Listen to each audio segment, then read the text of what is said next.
سب لوگوں سے گزارش ہے کہ ان دوستوں کے ساتھ کھڑے ہو جائیں، شان ہو قبول فرمائے۔ اور آج کی جو کانفرنس ہے جو اس موقع پر انعقاد پذیر ہوئی وہ محبت رسول کے خوبصورت عنوان کے ساتھ معنون ہے، اور یہ عنوان ہمارا محبوب اور مرغوب عنوان ہے۔ حضور کا پیار ہماری روحوں پہ لکھا ہوا ہے، ہمارے قلوب پہ نقش ہے۔ ہم پیدا ہوئے تھے تو ماں نے گٹی ہی حضور کے پیار کی دی تھی، ہماری بہنوں نے لوریاں ہی حضور کے نام کی سنائی تھی، اور ہمارے والد ہمیں درود سکھا کر کے حضور کے پیار کا سبق پڑھایا تھا۔ اقبال علیہ رحمہ کہا کرتے تھے، نام تو از پدر آموختم، حضور آپ کا نام میں نے اپنے باپ سے سیکھا تھا۔ تو ہم نے یہ ماؤں کی گود سے حضور کا پیار لیا، ہم نے بہنوں کی لوریوں سے حضور کی محبت لی ہے، ہم نے باپ کی اداؤں سے حضور کی الفت سیکھی ہے۔ ہماری مسجدوں میں، ہمارے محلوں میں، گلیوں میں حضور کے پیار کی خیرات بٹتی تھی جب ہم نے ہوش سنبھالا، اور یہی ورثہ ہم اپنی نسلوں کو منتقل کرنے جا رہے ہیں۔ تو یہ ہمارا سرمایہ ہے، اور حضور کی محبت کائنات کی زندگی ہے۔ اگر یہ محبت کائنات میں نہ ہو تو کائنات کا حسن ماند پڑ جائے۔ محبت کے دم سے دنیا میں حسن ہے، محبت کے دم سے دنیا میں جمال ہے، اور جو ان کی محبت کا دم بھرتا ہے تو بحر و بر اس کے قبضے میں ہوتے ہیں۔ ہر کے عشق مصطفیٰ سامان اوست، بحر و بر در گوش آئے دامان اوست۔ کہا کہ جس کا سامان زندگی عشق مصطفیٰ ہو گیا تو وہ بحر و بر کو تو اپنے دامن کے ایک پلو میں باندھ لیتا ہے، تو یہ کائنات تو پھر اس کی نخچیر بن جاتی ہے، اور وہ تسخیر کرتا ہوا آگے بڑھتا چلا جاتا ہے۔ تو محبت رسول ہماری زندگی ہے، محبت رسول ہماری حیات ہے۔ محبت کے بغیر زندگی زندگی ہی نہیں ہے، اور میں اور آپ اسی محبت سے جیتے ہیں۔ میں ایک مدت تک یہ بات اپنے دوستوں کو کہی، اور میرے ملنے والوں کو ازبر ہے کہ لوگ آکسیجن سے سانس لیتے ہیں، ہم حضور کی محبت سے سانس لیتے ہیں۔ ہماری سانسیں نہ آئیں اگر ان کا پیار نہ ہو، ان کی محبت ہی ہماری زندگی اور ہماری حیات ہے۔ اللہ اکبر۔ اچھا، بات یہ ہے کہ اگر ہم حضور سے محبت نہیں کریں گے تو کیا ہمارا دل محبت سے خالی رہے گا؟ تو ایسا نہیں ہے، خالی جگہ تو کوئی شے پر کرتی ہے۔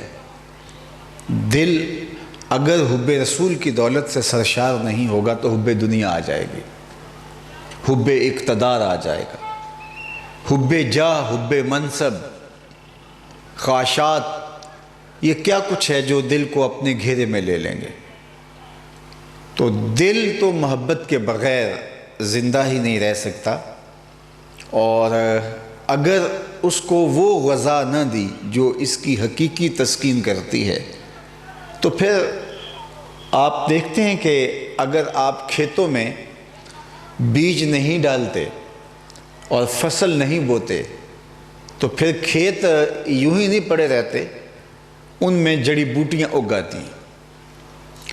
تو چونکہ زمین ہے اور زمین کی تاثیر ہے کہ وہ کچھ دیتی ہے، تو اگر وہاں بیج نہیں ڈالا جائے گا، تخم نہیں رکھا جائے گا، تو وہاں وہ ہمارے پنجابی میں کہتے ہیں بگھاٹ اگاتا ہے، وہاں جو ہے وہ جڑی بوٹیاں اگاتی ہیں۔ تو پھر جب زمین زرخیز ہے تو پھر اس پہ اگنا تو کچھ ہے ہی، تو بہتر نہیں ہے کہ کوئی تخم ڈال لیا جائے، کوئی بیج ڈال لیا جائے تاکہ اس کا فائدہ ہو۔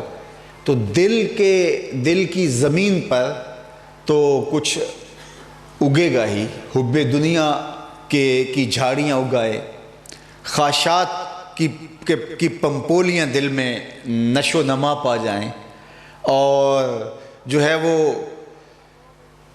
حب جا کا بگھاٹ اگ جائے، تو کیا اچھا ہو کہ یہاں حب رسول کے گلاب اگیں، یہاں محبت رسول کی چنبیلی پھوٹے، یہاں عشق رسول کے لالا و نسرین و نسترن کی مہک پھیلے۔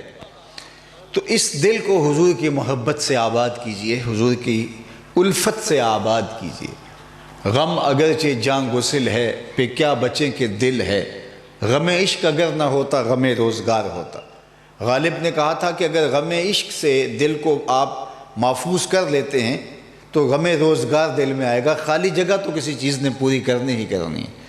تو دل تو کہیں اٹکے گا، دل کا میلان تو کسی سمت ہوگا، تو بہتر نہیں ہے کہ دل محبوب حجازی کی زلفوں کا اسیر ہو جائے، محبت حضور کے ساتھ پیدا ہو، اور یہ محبت لازوال ہے، یہ محبت دلوں کی حقیقی زندگی، دلوں کی بقا کی ضامن ہے۔ دل اجڑنے نہیں دیتی حضور کی محبت، ورنہ دنیا کی محبتیں جو ہے وہ اجاڑ کے رکھ دیتی ہیں۔ وہ آج کل زراعت والے کہتے ہیں کہ فلاں درخت نہ لگاؤ، یہ لگتا تو یہ ہے کہ یہ پنپ گیا ہے، بہت اونچا ہو گیا، لیکن یہ زمین کی زرخیزی کو کھا جاتا ہے اور زمین کے پلے کچھ نہیں رہنے دیتا۔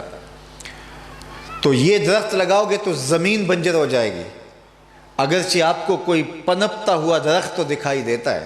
حب جا، حب منصب، حب دنیا، خواہشات کی محبتیں دلوں میں اگ تو آئیں گی لیکن دل بنجر ہو جائیں گے۔ غالب نے بھی کہا تھا عشق نے غالب نکما کر دیا، ورنہ ہم بھی آدمی تھے کام کے آدمی کو یہ محبت نکما کر دیتی ہے۔ یہ دنیا کا بہت بڑا سخنور دعویٰ کر رہا ہے اور وہ اس حقیقت کو بیان کرنے پہ مجبور ہے کہ اچھے بھلے انسان کو یہ دنیا کی محبت مجنوں بنا کے رکھ دیتی ہے، اس کے ہوش حواس اڑ جاتے ہیں اور وہ پراگندہ صورت بن جاتا ہے اور قوت فیصلہ بھی ختم ہو جاتی ہے۔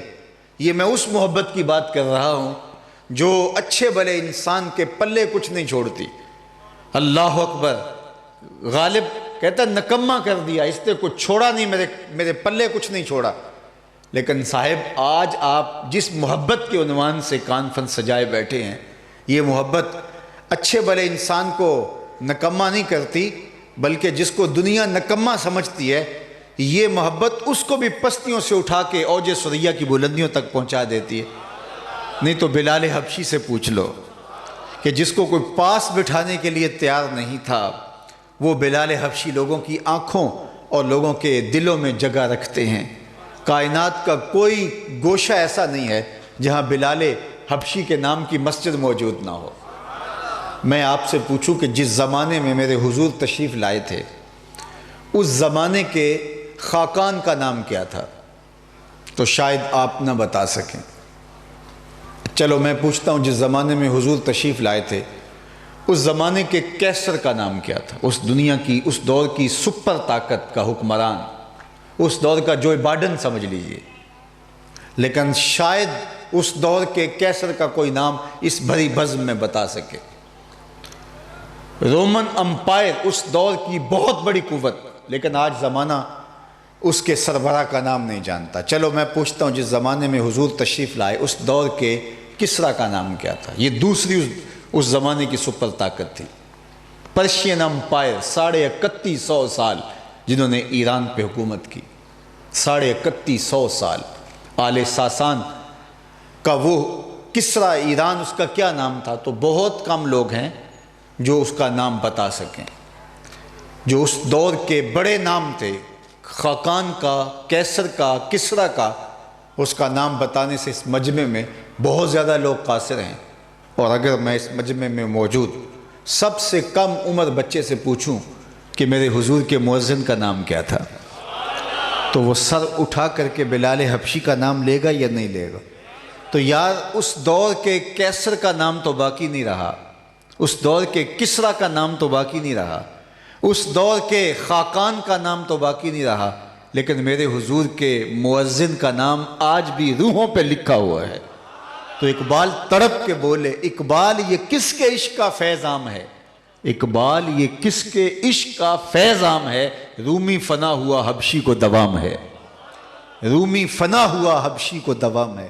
سلطنت روم کے شہنشاہ کا زمانہ نام بھی نہیں جانتا، لیکن بلال حبشی کا نام دلوں پہ نقش ہے، روحوں پہ لکھا ہوا ہے اور عقیدتوں کا مرجع ہے، ان کا پاکیزہ وجود، اور آج بھی ان کے لیے دل دھڑکتے ہیں اور ان کا نام آتا ہے تو روحوں میں ارتعاش پیدا ہونے لگتا ہے۔ تو ایک وہ محبت تھی جس نے نام بھی باقی نہ رہنے دیے، اور ایک یہ محبت ہے کہ جس نے امر کر دیا، صدیاں گزرنے کے بعد بھی نام موجود ہیں، ذکر موجود ہے۔ اس لیے ہم اس محبت کا دامن تھامیں جو ذرہ نواز ہے، جو بندہ نواز ہے، جو ہمیں پستیوں سے اٹھا کے اوج ثریا کی بلندیوں تک پہنچاتی ہے۔ اللہ اکبر! وہ میں رات ہی کہیں یہ گفتگو کر رہا تھا کہ صبح سے لے کر شام تک ہم لوگ سڑکوں پہ ہی ہوتے ہیں، بلکہ میں ایک دفعہ سیالکوٹ سے واپس آ رہا تھا تو راستے میں ایک بابے نے جھگی لگائی ہوئی تھی، تو اس کے اوپر لکھا ہوا تھا بابا سڑکاں والی سرکار۔ تو میں نے اپنے ساربان سے کہا، میں نے کہا کہ یہ تو کنارے والی سرکار ہے، سڑکوں والی سرکار تو ہم ہیں کہ صبح سے لے کر شام تک ہم سڑکوں پہ رہتے ہیں۔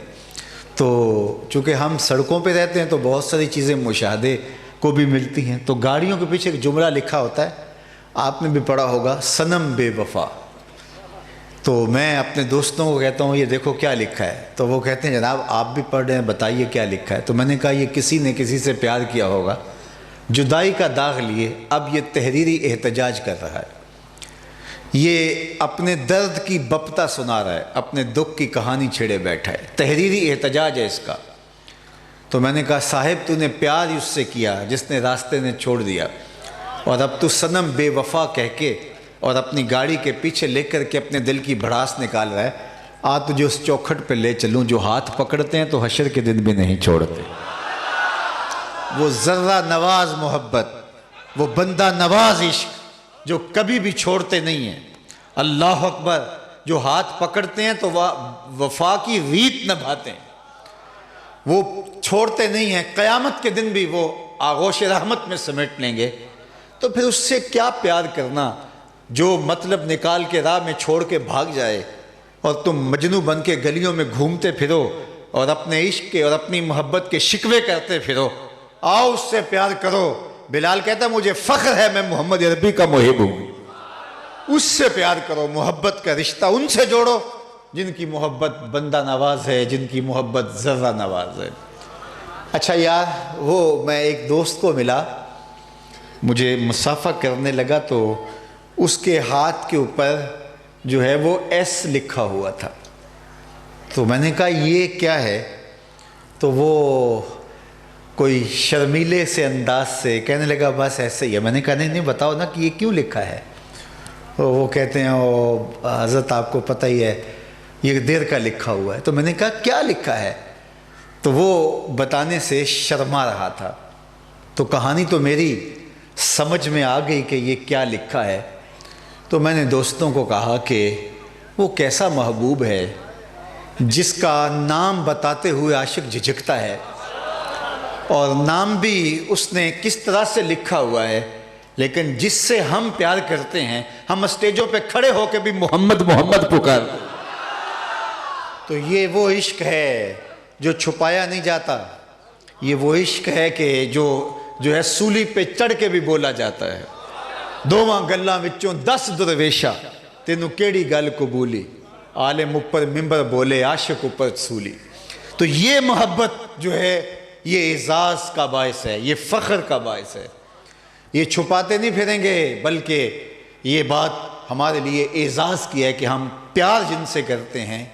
اچھا پھر میں آپ کو ایک اور کہانی سناؤں کہ جس سے آپ پیار کر لیں وہ دنیا کا کوئی بھی فرد ہو تو اس میں کوئی سقم تو ہوگا، کوئی کمی تو ہوگی، اس کے اندر کوئی ایسی چیز تو ہوگی کہ آپ کہیں اس کا ذکر کریں گے، کہیں اس کا ذکر نہ کریں گے۔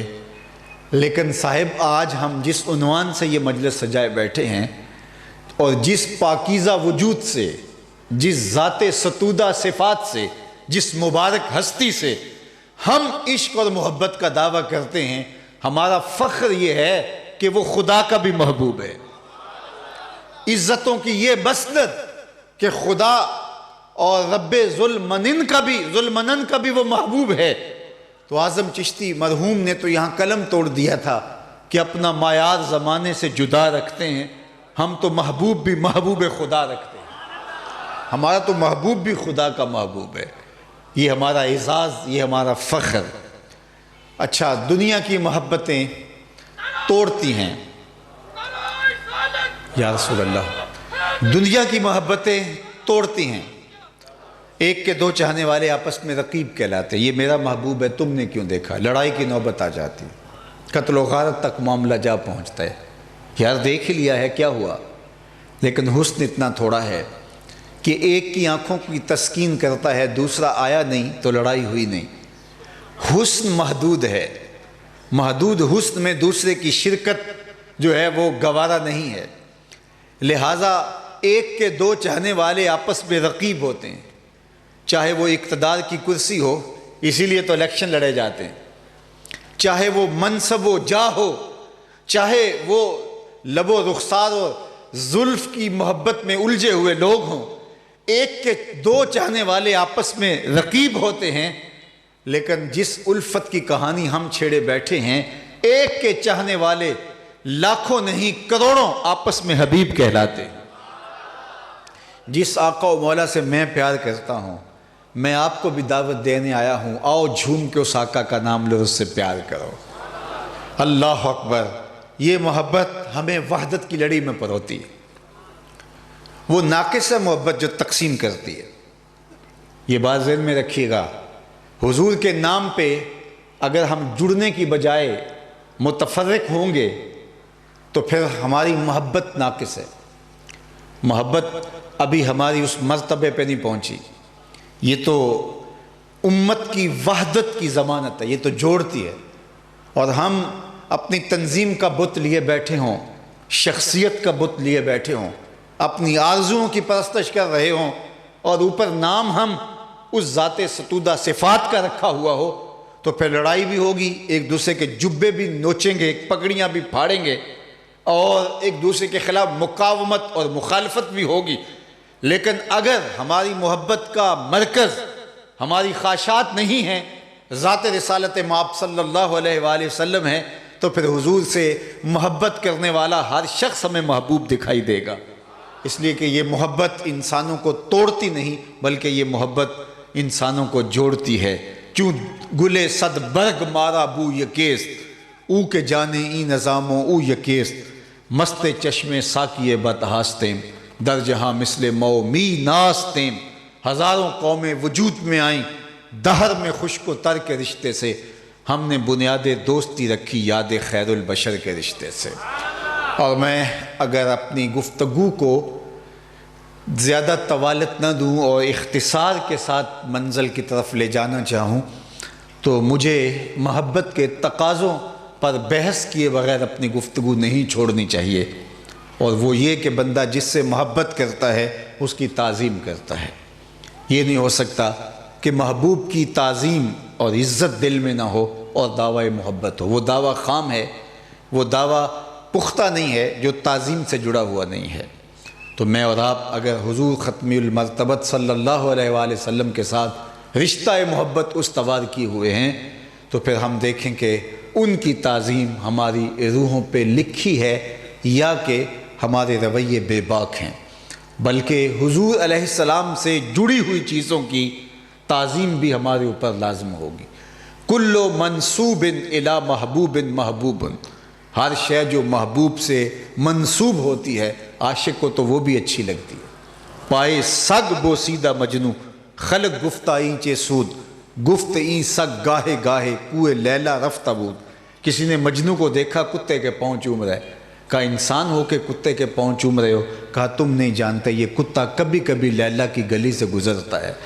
یار جو کتا یار کے کوچے سے گزرے وہ تو اس قابل ہو جائے کہ اس کے پاؤں چومے جائیں، پھر کوچہ حبیب کا اپنا عالم کیا ہوگا؟ تو نسبتوں کا بھی احترام کیا جاتا ہے۔ حضرت ابو ہریرہ رضی اللہ تعالیٰ عنہ نے ساری زندگی کمان کو بغیر وضو ہاتھ نہیں لگایا، تو کسی نے کہا ابو ہریرہ یہ کمان ہے اور یہ ہندوستان سے بن کے آئی ہے، یہ دور رسالت مآب میں نہیں تھی، بعد میں کسی نے بنائی اور وہاں سے اس لوہے کی بنی ہوئی کمان یہ تمہارے سامنے ہے اور تم اس کو بھی بے وضو ہاتھ نہیں لگاؤ گے؟ تو بولے کہ میں سمجھتا ہوں کہ اس کمان کو میرے حضور نے نہیں چھوا، لیکن جس کمان کو میرے حضور نے چھوا تھا اس کمان کی اس کمان سے شکل ملتی ہے، لہٰذا میری محبت کا تقاضا یہ ہے کہ میں اس کو بھی بغیر وضو کے ہاتھ نہ لگاؤں۔ اللہ اکبر، یہ محبت کا تقاضا ہے، یہ محبت نسبت کا بھی احترام کرتی ہے۔ اللہ اکبر، محبت احترام سکھاتی ہے، تعظیم سکھاتی ہے۔ اصلح بن شریک رضی اللہ تعالیٰ عنہ حضور کی سواری کا کجاوا کسا کرتے تھے، ساری زندگی اس کام پہ لگا دی کہ سفر حضور کے ساتھ کرتے، جب حضور تشریف فرما ہوتے، کہیں پڑاؤ کرتے تو کجاوا اتار دیتے، اور جب کوچ کے لمحے آتے تو کجاوا کس دیتے، زندگی اس کام پہ گزار دی۔ بعض لوگ تھوڑی سی صلاحیت ہو جائے تو ان کو کچھ بڑے اچھے کام بھی اچھے نہیں لگتے، وہ کہتے ہیں میں مسجد میں بیٹھ کے بچے پڑھاؤں، میں جو ہے وہ بیٹھ کر کے جو ہے وہ یسرنا القرآن پڑھاؤں، ساری زندگی میری گزر گئی ہے، مجھے آگے بڑھنا چاہیے۔ صاحب ضرور بڑھیے گا، لیکن اگر آپ کی ڈیوٹی یہاں لگ گئی ہے، مسجد کے گیٹ پر کھڑے ہو کے صفائی کرنے کی ڈیوٹی بھی لگ گئی، اس کو چھوٹی نہ سمجھیں۔ ساری زندگی گزار دی انہوں نے نسبتوں کی تکریم کرتے ہوئے۔ اور اصلح بن شریک رضی اللہ تعالی عنہ کیا کرتے ہیں کہ حضور کی سواری کا کجاوا کستے ہیں، اسی غرض سے پورا سفر ساتھ کرتے ہیں۔ ایک دن وہ رات کو سوئے تو انہیں غسل کی حاجت ہو گئی، صبح کا وقت ہوا، قافلے کے کوچ کے لمحے آئے تو سوچا کہ اگر میں غسل کرنے لگا تو سخت سردی ہے، ٹھنڈے پانی سے بیماری پہ پیدا ہو جانے کا غالب گمان ہے، تو ایک انصاری صحابی کو بلایا، کہا کہ آج حضور کی سواری کا کجاوا تم کس دو، اور خود کہیں سے لکڑیاں اکٹھی کر کے لائے، پانی گرم کیا اور غسل کرنے لگے۔ خیر قافلہ کوچ کر گیا، حضور علیہ السلام تشریف فرما ہوئے سواری پہ، اور قافلہ جب چل پڑا تو یہ بعد میں غسل کر کے اپنی سواری پہ بیٹھے اور سواری کو تیز دوڑاتے ہوئے قافلے کے ساتھ شامل ہوئے۔ جو ہی ان کی سواری حضور علیہ السلام کی سواری کے قریب آئی، اللہ اکبر، میں یہ نہیں کہتا کہ مقابل آئی، وہ کسی نے کہہ دیا کہ مقابل آئی، میں کہتا ہوں مقابل نہیں، کون ہوتا ہے کہ مقابل کا لفظ بولنے والا؟ ایک صحابی کہتے ہیں کہ حضور نے ایسے انگلیوں سے اشارے کر کے بتایا، پھر کہا کہ میں تمہیں بتانے کے لیے کہہ رہا ہوں کیسے، ورنہ میری انگلیاں حضور کی انگلیوں سے چھوٹی ہیں۔ اللہ اکبر، تو حضور کی سواری کے جب قریب آئی نا ان کی سواری، تو حضور نے پلٹ کے دیکھا اور فرمایا اصلح، آج کجاوا بدلا سا لگتا ہے، تمہارے ہاتھ کا کسا ہوا نہیں لگتا۔ عرض کی حضور میں نے کسا بھی نہیں، یہ تو فلاں انصاری نے کسا ہے۔ تو کہا تم نے کیوں نہیں کسا؟ عرض کی حضور میرا غسل نہیں تھا اور میں نے گوارا نہیں کیا جن لکڑیوں نے آپ کے بدن کو چھونا ہے ان کو بھی بغیر وضو کے ہاتھ لگاؤں۔ تو محبت احترام مانگتی ہے۔ اچھا، اگر آپ کی توجہ ہو تو محبت تقاضا کرتی ہے تعمیل کا، عمل کا، جو جس سے محبت کرتا ہے اس کی اطاعت کرتا ہے، یہ ضابطہ ہے۔ ایسا نہیں ہے کہ آپ کسی سے ٹوٹ کے محبت کریں لیکن اس کی بات ایک نہ مانیں۔ محبت متقاضی ہے کہ محبوب کی ہر بات کو مانا جائے۔ محبوب کی بات اور محبوب کا حکم یہ تو بڑی بلند چیز ہے۔ محبوب کی منشا کو محبت سمجھتی، یہ محبت کا تیور ہے، محبت کا انداز ہے کہ وہ محبوب کی منشا کو اشارہ ابرو سے سمجھ لیتی۔ اس کی مثال آپ کے سامنے رکھوں گا کہ مدینۃ المنورہ کی ایک گلی سے حضور علیہ السلام گزر رہے تھے اور ایک ایسا گھر تعمیر ہو رہا تھا جس طرح کی طرز تعمیر حضور کو پسند نہیں تھی۔ گزرتے پوچھا یہ مکان کس کا ہے؟ کسی نے کہا فلاں انصاری کا۔ حضور گزر گئے، کچھ نہیں کہا۔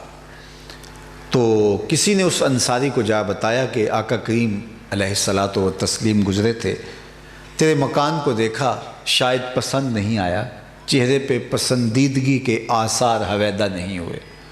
اس نے کدال پکڑا اور مکان کو گرا دیا اور زمین کے برابر کر دی۔ 2-4 دن کے بعد دوبارہ آقا کریم علیہ السلام کا گزر ہوا تو دیکھا کہ ملبے کا ڈھیر پڑا ہے۔ فرمایا اس صحابی کو بلایا گیا، کہا میں گزرا تھا، تیرا مکان دیکھا تھا اور آج یہ ملبے کا ڈھیر دیکھ رہا ہوں۔ اس نے کہا حضور میں نے گرا دیا۔ فرمایا کیوں؟ عرض کی سنا تھا آپ کو پسند نہیں، سنا تھا آپ کو پسند نہیں۔ میں اور آپ دیکھیں ہمارا کیا کیا حضور کو پسند نہیں، سر سے لے کر پاؤں تک، عقیقے سے لے کر ولیمے تک، کاروبار سے لے کے انداز سیاست تک، گھریلو زندگی سے لے کر کے اپنے معاملات حیات تک ہم دیکھیں ہمارا کیا کیا حضور کو پسند نہیں۔ میرے استاد فرمایا کرتے تھے یہ نہ ہو کہ لوگ تمہیں پوچھیں تم کون ہوتے اور تم کہو کہ ہاں ہم مسلمان ہوتے ہیں، یہ دیکھو مذہب کے خانے میں اسلام لکھا ہے۔ آپ فرمایا کرتے تھے صاحب کسی کو پوچھنا نہ پڑے، تمہیں بتانے کی نوبت نہ آئے، تم دور سے آ رہے ہو، لوگ پہچان کے کہیں وہ دیکھو حضور کا غلام آ رہا ہے۔ نور آنکھوں میں تو چہروں پہ اجالے ہوں گے، مصطفیٰ والوں کے انداز نرالے، دور سے پہچانا جائے حضور کا غلام ہے۔ لیکن میں ایک اور بات کہتا ہوں، اور وہ یہ کہ تم دور سے آ رہے ہو تو پہچانے جاؤ حضور کے غلام ہو، لیکن قریب آؤ تو پھر بھی پتہ چلے حضور کے غلام ہو۔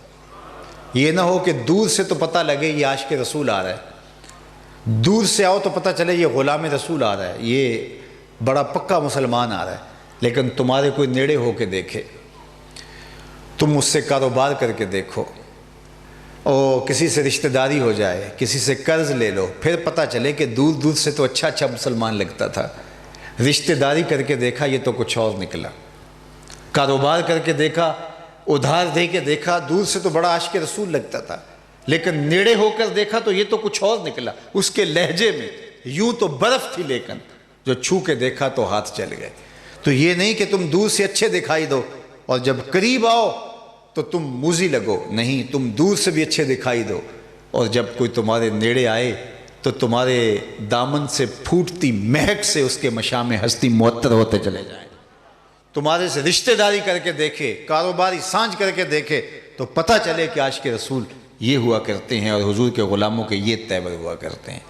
تو آؤ حضور علیہ السلام کی محبت، حضور کا پیار اپنی روحوں میں جذب کر لو اور ان کے بتائے ہوئے طریقے حیات کے مطابق زندگی بسر کرنے کا عزم کرو، چونکہ اللہ کے محبوب کی مبارک زندگی کو ہمارے لیے اسوہ حسنہ قرار دیا گیا ہے، اور جس نے یہ زندگی اپنی روح میں جذب کر لی، من میں اتار لی، وہی کامیاب، فالح اور بامراد ہوا۔ اللہ دنیا آخرت کی برکتیں ہم سب کی روحوں میں ڈال دے۔ میں بار دیگر ان نوجوانوں کو مبارکباد پیش کرتا ہوں، ادارۃ المصطفیٰ حلقہ صفدرآباد، اس کے سرپرستوں سے لے کر کے کارکن تک سب کو مبارکباد دیتا ہوں، اور 13 مارچ کو انشاءاللہ العزیز سالانہ مرکزی اجتماع مصطفی اجتماع کے نام سے جو ہر سال مرکز مصطفیٰ میں انعقاد پذیر ہوتا ہے، آپ کو اس کی دعوت پیش کر رہا ہوں۔ آپ کے لیے میری آنکھیں اس دن منتظر ہوں گی۔ اللہ مجھے آپ کو اپنی خاص عنایت نصیب کرے۔ وآخر دعوانا ان الحمدللہ رب العالمین۔ اللہ بھر دی جائے، بخت کی بہاریں نصیب ہوں، مقدر کی خزائیں رخصت فرما دی جائیں، جئیں تو تیرے لیے، مریں تو تیرے دین کے لیے، زندگی کی آخری ہچکی تک تیرے رسول کے وفادار رہیں، ہر علت سے، ہر قلت سے، ہر ذلت سے ہم سب کو محفوظ فرمانا۔ جتنے لوگ آئے ہیں مالک ان سب کے گھروں میں ان کے واپس جانے سے پہلے اس اجتماع کی برکتیں بھیج دینا۔ اللہ سب کو اپنی امان عطا کر دینا، اپنی پناہوں کا حصار دے دینا، آبرو بری زندگی سے نوازنا، اپنی خاص کرم نوازیاں لمحہ لمحہ مقسوم کر دینا، اٹھے ہوئے ہاتھ کبھی بھی خالی نہ موڑے جائیں۔ وصلی اللہ تعالی علی النبی الامین وعلی آلہ واصحابہ اجمعین، وصلی اللہ تعالی علی النبی الامین۔ السلام علیکم ورحمۃ اللہ۔